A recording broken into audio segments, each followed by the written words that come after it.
আসসালামু আলাইকুম রহমতুল্লাহি ওয়া বারাকাতু। আজকে আমি আপনাদের সামনে নিয়ে এসেছি অন্যরকম একটি ভিডিও। হ্যাঁ, এখন পবিত্র রমজান মাস। এই রমজান উপলক্ষে আমি চাই যে আপনাদের সঙ্গে কিছু কোরআন হাদিস সহ এই রোজার সম্পর্কে বিস্তারিত আলোচনা নিয়ে এই রমজান মাসে ভিডিও দেওয়ার। তো প্রথমত এই রমজান মাসে প্রতিটা মানুষের মনের মধ্যে একটি প্রশ্ন জেগে ওঠে যে কি কারণে আমাদের রোজা ভেঙে যায় বা নষ্ট হয়ে যায়। তো এই প্রশ্নের উত্তর নিয়ে আজকে আমি হাজির হয়েছি। তো চলুন দেরি না করে ভিডিওটি শুরু করি। 1 নম্বর, রোজাদারকে জোর করে কেউ কিছু খাওয়ালে রোজা নষ্ট হয়ে যায়। রাত অবশিষ্ট আছে মনে করে সুবহে সাদেকের পর পানাহার অর্থাৎ খাবার পান করলে বা খাবার খেলে রোজা নষ্ট হয়ে যায়। ইফতারের সময় হয়েছে ভেবে সূর্যাস্তের আগেই ইফতার করলে রোজা ভেঙে যায়। মুখ ভরে যদি বমি হয় তাহলে রোজা নষ্ট হয়ে যায়। জোরপূর্বক সহবাস করলে রোজা নষ্ট হয়। এক্ষেত্রে স্ত্রীকে শুধু কাজা রোজাটা তুলতে হবে এবং স্বামীকে কাফফারাও দিতে হবে এবং কাজা রোজাটাও তুলতে হবে। নেক্সট, ভুলবশত কোনো কিছু খেয়ে রোজা ভেঙে গেছে ভেবে ইচ্ছা করে আরও কিছু খেলে রোজা নষ্ট হয়ে যায়। বৃষ্টির পানি মুখে পড়ে তা খেয়ে ফেললে রোজা নষ্ট হয়ে যায়। কান বা নাক দিয়ে ওষুধ প্রবেশ করলে রোজা নষ্ট হয়ে যায়। জিভ দিয়ে দাঁতের ফাঁক থেকে ছোলার পরিমাণ কোনো কিছু বের করে খেলে রোজা নষ্ট হয়ে যায়। অল্প বমি মুখে আসার পর ইচ্ছাকৃতভাবে তা যদি গিলে ফেলা হয় তাও রোজা নষ্ট হয়ে যায়। যদি এই সব কারণগুলোর ফলে আপনার রোজা ভেঙে যায় বা নষ্ট হয়ে যায় তবে এরপর কোনো খানাপিনা করা যাবে না। সারাদিন রোজার মতোই থাকতে হবে। এরূপ রোজার কাজা করা ওয়াজিব।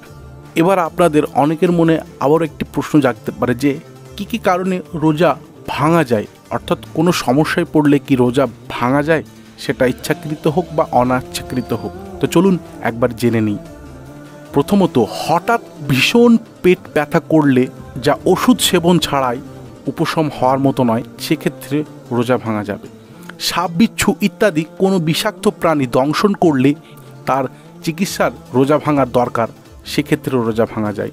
রোগ দুর্বলতার দরুন রোজা অবস্থায় ভীষণ পিপাসা পেলে এবং তাতে মৃত্যুর ভয় থাকলে রোজা ভাঙা যায়। গর্ভবতী নারীর গর্ভ নষ্ট হওয়ার আশঙ্কা হলে রোজা ভাঙা যায়। শিশুর মা সন্তানের দুধ না পাওয়ার আশঙ্কা করলে রোজা ভাঙা যায়। রোজার কষ্টে পানহানির আশঙ্কা হলে রোজা ভাঙা যায়। অতি বার্ধক্যের কারণে রোজা রাখতে অক্ষম হলে রোজা ভাঙা যায়।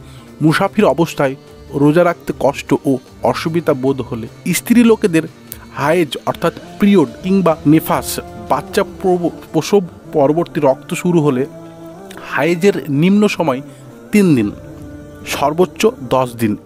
তাহলে আমাদের সাথে যদি কোনো কারণবশত রোজা নষ্ট হয়ে যায়, কি করে এই রোজার কাফফারা দেব? তো চলুন একবার জেনে নিই। স্বেচ্ছায় কোনো খাবার বা ওষুধ খেলে কিংবা ধূমপান করলে রোজার কাফফারা। স্বেচ্ছায় যে কোনো প্রকারের বীর্যপাত করলে রোজার কাফফারা দিতে হবে। সঙ্গম করলে যদিও বীর্যপাত না হয় তাও আপনাকে কাফফারা দিতে হবে। এই সব অবস্থায় রোজা ভেঙে যাবে। রোজার কাজা ও কাফফারা উভয়টি আদায় করতে হবে। কাফফারার জন্য বিরতিহীন 2 মাস অর্থাৎ 60 দিন রোজা রাখতে হবে। 2 মাসের মধ্যে যদি কোনো একদিন রোজা ভাঙে তবে আবার একধারে 2 মাস রোজা রাখতে হবে।